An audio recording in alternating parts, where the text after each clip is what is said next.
everyone, and welcome back to Healthy Living 88. Let's be honest, you did everything right. You avoided that extra episode. You went to bed on time. The clock says you got a full 8 hours. So why do you wake up feeling like you've been hit by a truck? That thick, groggy feeling is frustrating, and it's not in your head. Today, we're not talking about the obvious stuff, like don't drink coffee at midnight. We are diving deep into the 5 hidden reasons why your 8 hours of sleep might not be restorative at all. We're going to count down from 5 to 1, and you are definitely going to want to hear number 1, because it explains a broken signal in your body's hormonal clock that no amount of extra sleep can fix on its own. Before we get started, if you find this video helpful, please take a second to hit that like button and subscribe. It really supports the channel and helps me create more content for you. Okay, let's solve this mystery. Coming in at number 5 is something called social jet lag. You don't have to get on a plane to experience this. You do it every single weekend. Think about it. Monday through Friday, you wake up at 6:30 a.m., but on Saturday, you sleep in until 9:30 a.m. That 3-hour difference might feel amazing, but to your internal body clock, your circadian rhythm, you just flew from New York to Los Angeles. When Sunday night rolls around and you try to go to bed at your normal time, your body is confused.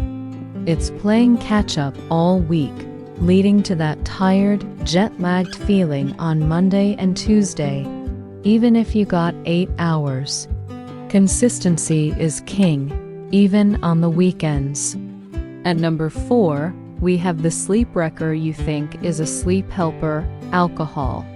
So many people have a glass of wine or a beer to relax and help them fall asleep, and it works, sort of.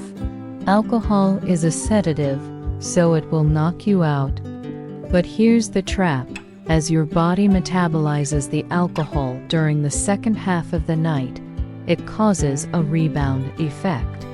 It severely disrupts your REM sleep, which is crucial for emotional regulation and memory. It also fragments your deep sleep. So even though you were unconscious for 8 hours, you missed out on the most restorative stages of sleep. You didn't rest. You just passed out.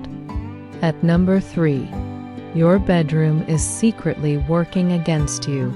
You turn off the lights, but what about the invisible factors? 2 of the biggest culprits are temperature and air quality. Your body needs to drop its core temperature by a couple of degrees to initiate and maintain deep sleep.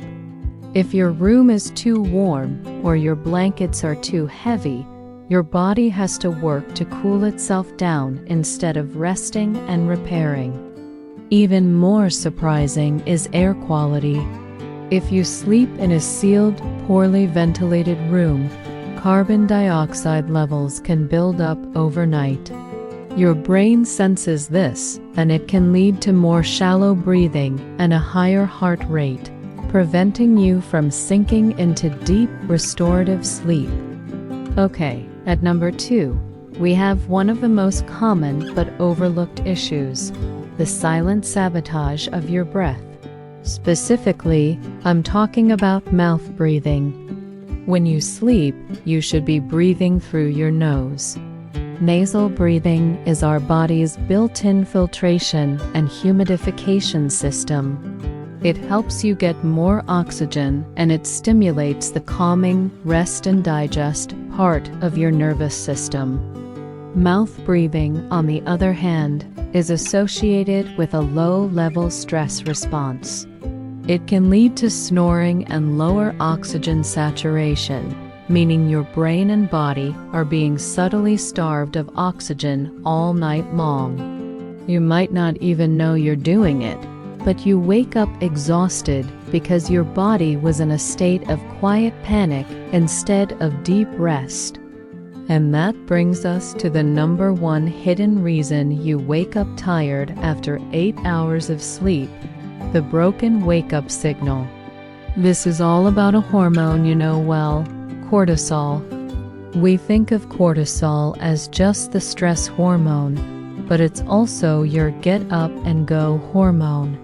In a healthy person, you experience something called the cortisol awakening response, or CAR.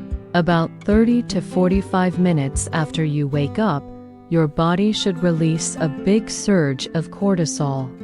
This is what pulls you out of sleepiness, makes you feel alert, and gives you the energy to start your day.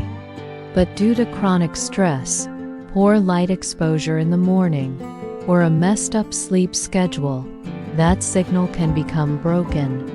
Your morning cortisol spike becomes blunted or flattened. So, no matter how long you slept, you never get that crucial hormonal signal to be awake. You're left in a zombie-like state, feeling foggy and completely drained of energy.